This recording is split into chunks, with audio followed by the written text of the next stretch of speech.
जवाबदेही के नाम पर सवालों की लंबी डोर हो, जब वादों की भीड़ में सिर्फ दावों का शोर हो,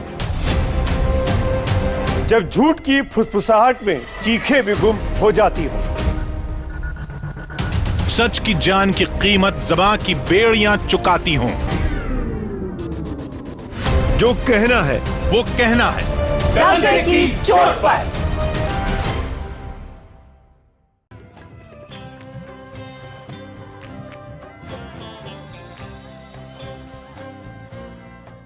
ओम नमः शिवाय।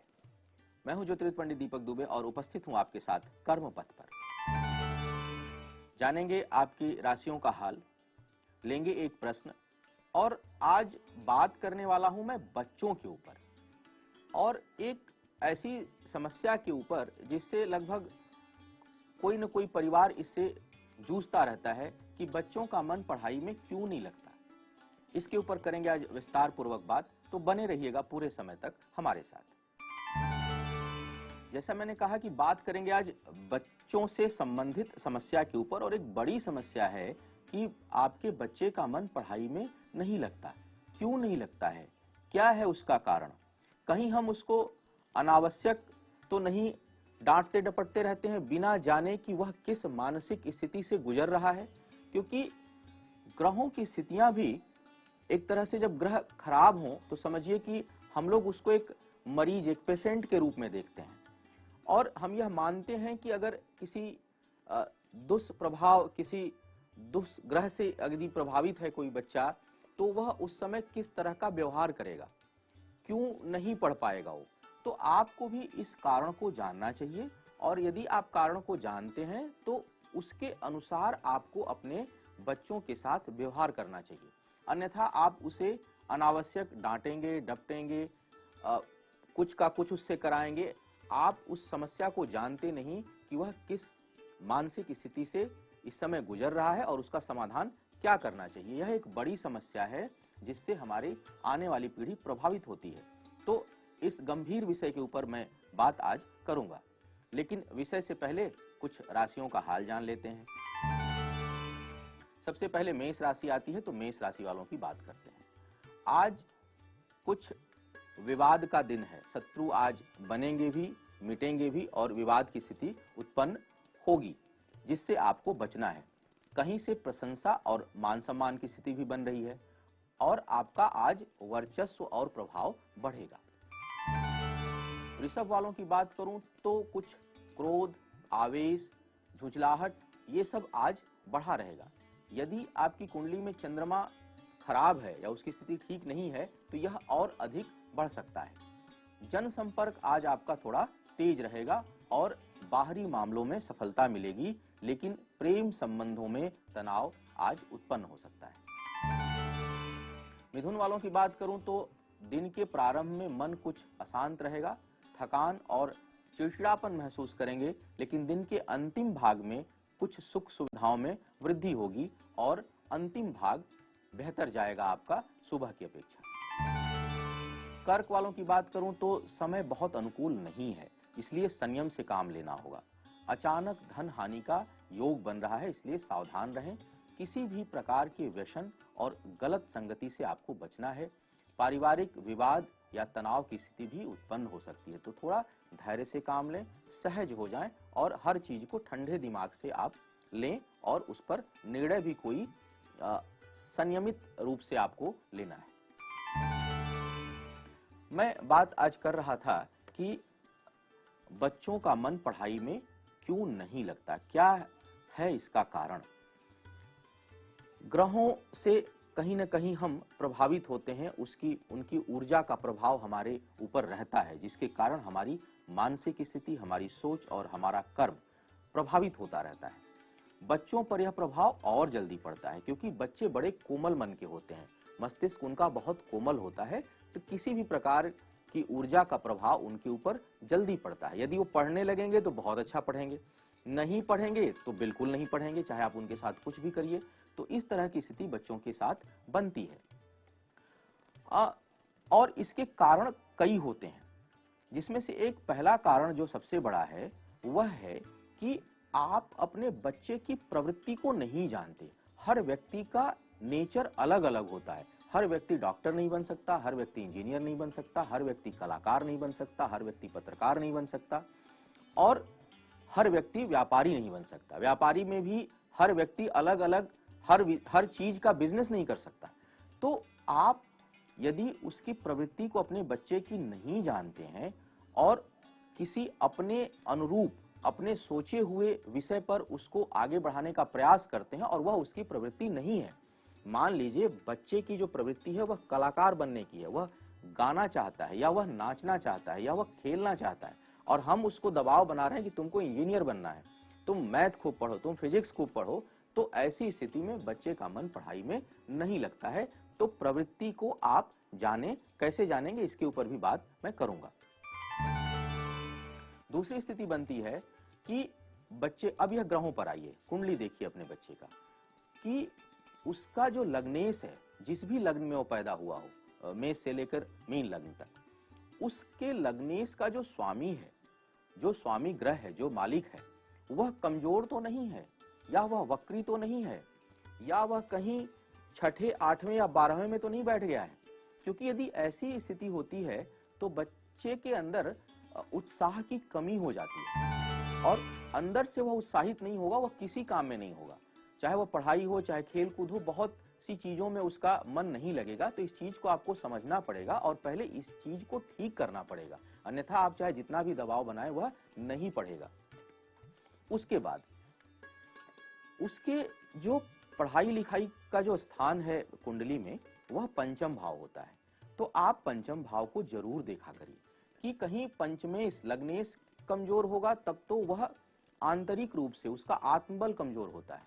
लेकिन यदि पंचमेश कमजोर होगा तो उसका आत्मबल भले ना कमजोर हो, वह किसी एक चीज पर अपने आप को केंद्रित नहीं कर पाएगा। पंचमेश यदि कमजोर होगा, पंचमेश ठीक नहीं होगा, तो वह एक साथ कई चीजों पर केंद्रित करेगा। आप देखेंगे कि बहुत से ऐसे बच्चे होते हैं जो एक साथ बहुत सा काम करते हैं। 2 मिनट खाना खाएगा वो बच्चा, 1 मिनट बाद वो खेलने भी लगेगा, फिर खेलना छोड़ करके कुछ तोड़फोड़ में लग जाएगा, फिर थोड़ी देर बाद वह किताब भी उठा लेगा। तो इस तरह की जो स्थिति होती है वह पंचम भाव पर किसी जो अस्थिर ग्रह है उसके प्रभाव के कारण होती है। राहु बैठ गया, मंगल बैठ गया, कोई उच्च का भी ग्रह यहाँ बैठ जाए और पंचमेश ना हो, तब भी यह स्थिति उत्पन्न होती है और वह बच्चे को स्थिर नहीं रहने देती है। बार बार राहु को भाई बहुत संभाल कर देखना चाहिए, बड़ी जो है वह स्थिरता से राहु का विश्लेषण करना चाहिए कुंडली में। कुंडली में यदि राहु बैठ गया पंचम पर तो निश्चय ही पढ़ाई में मन नहीं लगता है। राहु का काम ही है भ्रमित करना। पढ़ेगा, याद नहीं होगा तो आपको लगेगा कि उसका मन ही नहीं लग रहा, क्योंकि वह अपने आप को केंद्रित नहीं कर पाता, कंसंट्रेशन उसका कमजोर हो जाता है, और जो भी वह याद करने का प्रयास करेगा वह उसको याद होगा ही नहीं। वह आपके अब डांटने पटकने से नहीं वह ठीक होने वाला है। आपको इस चीज को समझना पड़ेगा और उसका निराकरण करना पड़ेगा, तभी वह नियंत्रित होगा, अन्यथा वह नहीं पढ़ेगा चाहे आप जितना प्रयास करिए। इसके साथ साथ पंचम भाव पर शनि देव बैठ गए यदि, तो क्या होगा, स्लो हो जाएगा उसकी स्मरण शक्ति। यदि शनि अपने राशि का नहीं है या उच्च का नहीं है, अर्थात तुला राशि का नहीं है, मकर और कुंभ का नहीं है, तो शनि अधिकांश याद करने की शक्ति को कमजोर करता है। बच्चा बहुत धीमी गति से चीजों को सीखेगा और उसका उतना उत्साह फिर पढ़ाई में नहीं रह जाता है। एक और बहुत बड़ा कारक, बुध कमजोर हो। बुध चाहे किसी भी भाव का स्वामी हो उस आपकी कुंडली में, आपके बच्चे की कुंडली में, लेकिन यदि वह कमजोर है तो ऐसी स्थिति में पढ़ाई में मन नहीं लगता है और कहीं न कहीं पढ़ाई में कुछ न कुछ समस्या उत्पन्न होती है। इसके साथ साथ लग्नेश और राहु की युति बन जाए, यानी जो बच्चे के शरीर के स्थान का, लग्न स्थान का जो स्वामी है और राहु की युति बन जाए, तो बहुत ज्यादा मन चंचल रहेगा और मतिभ्रम की स्थिति बनेगी। यादाश्त भी कमजोर होती है, एक साथ कई चीजों पर सोचने की प्रवृत्ति बनती है और इस कारण वह नियंत्रण नहीं रख पाता अपने विषयों के ऊपर। और इसके साथ साथ यदि पंचम भाव में कोई ग्रह वक्री होकर बैठ गया है, वह पढ़ाई में बाधा उत्पन्न करता है, जल्दी न तो पढ़ने देगा न समय पर परीक्षा देने देगा, या परीक्षा देंगे तो उसका परिणाम ठीक नहीं आएगा। तो इस तरह के बहुत से कारण हैं, इस पर और भी करूंगा बात, लेकिन कुछ आगे की राशियों का जान लेते हैं हाल। सिंह वालों की यदि बात करूं तो कुछ भोग विलास ऐसो आराम की ओर रुझान बढ़ेगा, कार्यों में शिथिलता रहेगी, निर्णय शक्ति आज कुछ कमजोर है, लेकिन दिन के अंतिम भाग में मन कुछ शांत रहेगा, जिससे आप कुछ महत्वपूर्ण निर्णय ले पाएंगे। कन्या वालों की बात करूं तो बुद्धि यदि सार्थक दिशा में आप रख पाए तो, यह कंडीशन है आज, तो आज का दिन उत्थान परक है। स्वास्थ्य कुछ कमजोर हो सकता है, लेकिन भाग्य साथ देगी। राजनैतिक और सामाजिक क्षेत्र में जो लोग कार्य करते हैं उनको आज अधिक लाभ का योग बना हुआ है। तुला वालों की बात करूं तो जनसंपर्क बहुत अधिक रहेगा, बहुत सी बातें आज चलेंगी तो उसकी योजनाएं आप बनाएंगे, लेकिन शायद आज कोई बात बने ना, कोई काम आज बने ना। आर्थिक मामलों में संभल कर चलने की आवश्यकता है। भाग्य पक्ष जो है वह सबल है, मजबूत है। वैवाहिक जीवन या प्रेम संबंधों में कुछ तनाव उत्पन्न हो सकता है। वृश्चिक वालों की बात करूं तो संतान और शिक्षा के मामले में आज का दिन कुछ कमजोर है और परेशान करने वाला है। सफलता के लिए आपको अधिक प्रयास करना है। लाभ और हानि दोनों का ही निरंतर योग बना रहेगा और शारीरिक दुर्बलता का आज आप अनुभव करेंगे।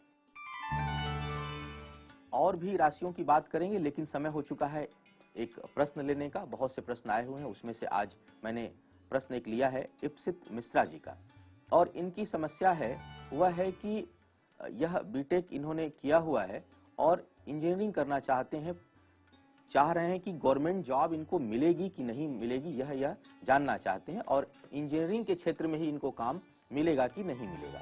इसके साथ ये कह रहे हैं कि इन्होंने एक मोती पहना हुआ है, तो यह सूट करता है कि नहीं करता है। इप्सित जी, आपके प्रश्न का उत्तर मैं अवश्य दूंगा, लेकिन समय हो चुका है एक ब्रेक का, तो मिलते हैं ब्रेक के बाद।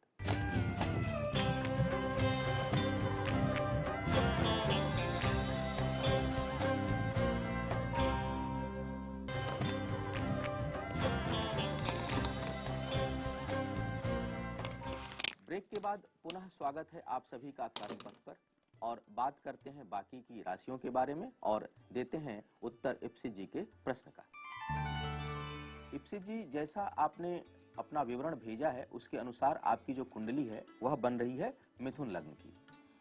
इस समय चंद्रमा की महादशा चल रही है और शनि का अंतर चल रहा है। शनि आपके भाग्य का स्वामी है और यह भाग्य स्थान पर ही बैठा है, लेकिन मैं देख रहा हूं कि शनि का जो अंश है वह 0 है, शून्य अंश का शनि है आपकी राशि पर। उसके साथ साथ यह वक्री भी है, अर्थात भाग्य जो है वह बहुत अधिक प्रयास के बाद ही आपको सफलता देगी।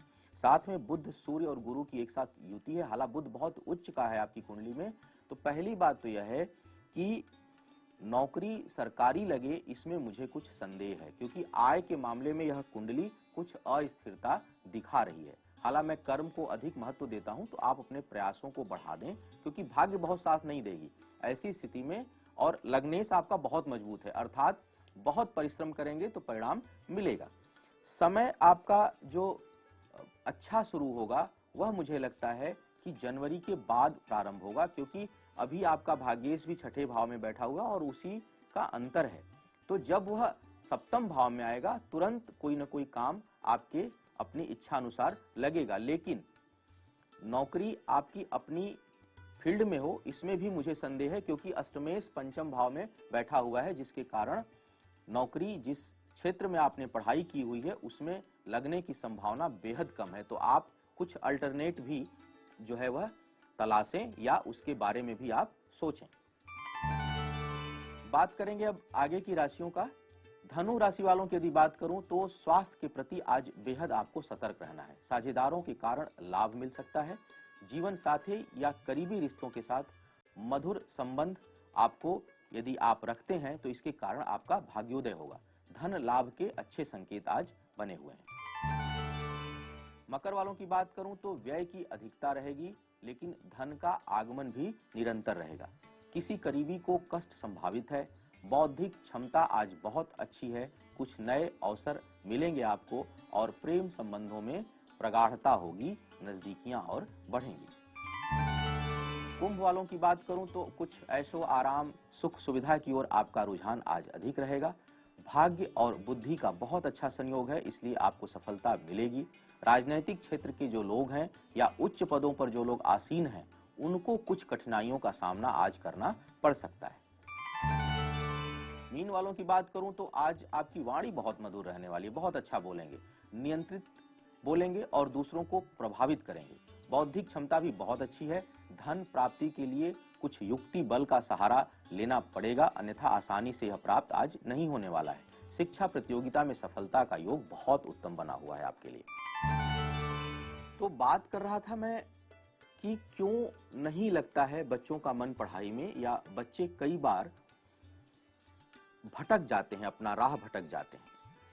इसके लिए ग्रहों की स्थितियां तो उत्तरदायी हैं ही, लेकिन इसके लिए एक और बड़ी समस्या है कि बच्चा जब पढ़ाई के योग्य हो, चाहे वह बड़े लेवल की पढ़ाई हो, ग्रेजुएशन की हो, पीजी की हो, डॉक्टरेट की हो या प्रारंभिक पढ़ाई हो, उस समय यदि किसी खराब ग्रह की दशा आ गई तो समस्या बहुत अधिक बढ़ जाती है।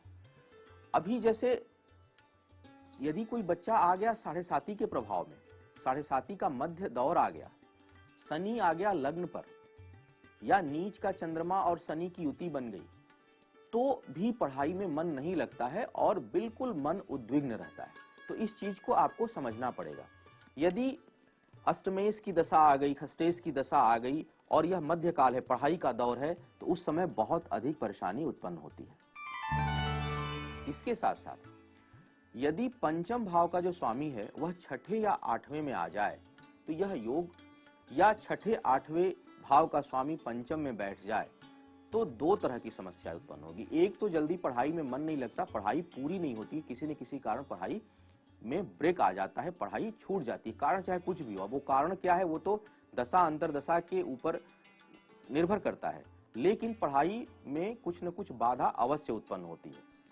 और यदि किसी अस्य ग्रह की दशा चल रही है और उस समय बाधा नहीं आई तो इसका दुष्परिणाम यह होता है कि पढ़ाई तो पूरी हो जाएगी, लेकिन आप कार्य उस क्षेत्र में नहीं करेंगे जिसमें आपने पढ़ाई की हुई है। बहुत बार आप ऐसा देखेंगे कि आपने बीटेक किया हुआ है और आप काम किसी और चीज में कर रहे हैं, आपने योग्यता किसी और विषय में ले रही है और आप उसके लिए जो आपका जो ब्रेड बटर का जो साधन है, जो रोजगार है, वह किसी बिल्कुल दूसरे क्षेत्र का है जिसका ज्ञान आपने लिया ही नहीं, जिसकी डिग्री आपने ली ही नहीं।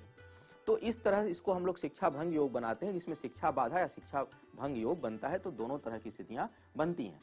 तो आपको इन चीजों का पहले ज्ञान लेना पड़ेगा, जानना पड़ेगा। बच्चे के ऊपर अनावश्यक दबाव ना बनाएं, बल्कि आप यह देखें कि बच्चा किस चीज से प्रभावित हो रहा है, कहीं उसकी दिशा उसकी ठीक है या नहीं है, जो उसकी प्रवृत्ति है उसके अनुरूप हम उसको रास्ता दे रहे हैं या नहीं दे रहे हैं, कहीं वह किसी मानसिक अवसाद या आंतरिक समस्या से तो नहीं जूझ रहा है, कहीं वह भावनात्मक रूप से कमजोर तो नहीं हो रहा है, कहीं उसका दिमाग एक से अधिक चीजों की ओर तो नहीं चल रहा है। इस तरह की बहुत सी स्थितियां होती हैं जिसको आप कुंडली का अच्छे से विश्लेषण करके जान सकते हैं। और यदि आप पहले जान जाएंगे, समस्या को जान पाएंगे, तो आप उसके अनुसार रास्ता चुन सकते हैं या उसका उपचार कर सकते हैं, जिससे आपका आने वाला समय परिवर्तित हो सकता है। और यही उद्देश्य हमारे कर्मपथ कार्यक्रम का है। तो यह था आज बच्चों के ऊपर विशेष कार्यक्रम। उम्मीद है आपको मार्गदर्शन मिलेगा और आप अपने बच्चों को सही दिशा दे पाएंगे और उनकी मन स्थिति को समझ पाएंगे। आपका आने वाला समय शुभ हो, आयु आरोग्य और ऐश्वर्य की वृद्धि हो। इन्हीं शुभकामनाओं के साथ आपसे विदा लेना चाहूंगा। पुनः मुलाकात होगी सुबह 7:30 बजे कर्मपथ पर। तब तक के लिए मुझे आज्ञा दें। ओम नमः शिवाय।